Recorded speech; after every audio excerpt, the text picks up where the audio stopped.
My name's Kiri Haupt. I give tours up here at the Patapsco Female Institute. The Patapsco Female Institute opened in 1837. It was built on land that was donated by the Ellicott brothers, and it was a very prestigious girls' boarding school from 1837 to 1891. So after the school closed, it became a hotel for a while. It was a theater in the 1930s, and its final lifetime was as a nursing home in the 1950s. The building was left basically abandoned for about 4 decades after that. My name is Rob Guttrow. I am an author of 4 books on the paranormal. I'm a paranormal investigator with Inspired Ghost Tracking of Maryland, and by trade, I'm actually a scientist. We found several residual entities throughout the entire building. And there's a difference between residual and intelligent. Residual actually is basically like a thumbprint that leaves an emotional energy behind. So whenever a human being comes in, that triggers off that emotional energy and it replays it like a film strip over and over again. Intelligence haunts, on the other hand, are those that can answer questions that you ask. And there is one possible intelligent haunt in this building.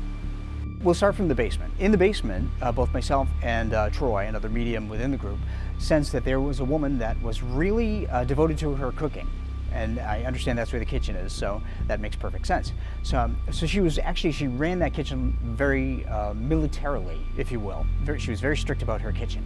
When Troy was here, actually, Troy sensed that there was a young woman, the impression of a young woman who was looking out this window longingly at a military man dressed in a green army uniform. So we didn't learn until later that this was actually a military convalescent home. There was also another residual haunt of a young girl. I sensed a young girl in the front of the building. It actually made me feel like fevered, like some sickness had overcome her and she had been taken out. The final one, and the intelligent one, that we think is intelligent, was on the second floor where our manager, Margaret Ehrlich, had taken a photograph. Margaret was sitting right here on a bench, looking at these windows right here, and she sensed that somebody was watching her. So she turned around and she took a picture. When she developed the picture, there was a silhouette of a man. She looked and there was no man in that window. So she showed it to 10 other members of the ghost tracking team, and they confirmed that that silhouette of a man was there. When she downloaded it at home, there was no silhouette of a man.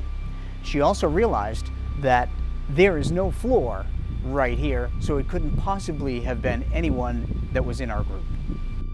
Well, there's a lot more residual energy here than most places that we've been to. There certainly are a lot of memories impressed upon here.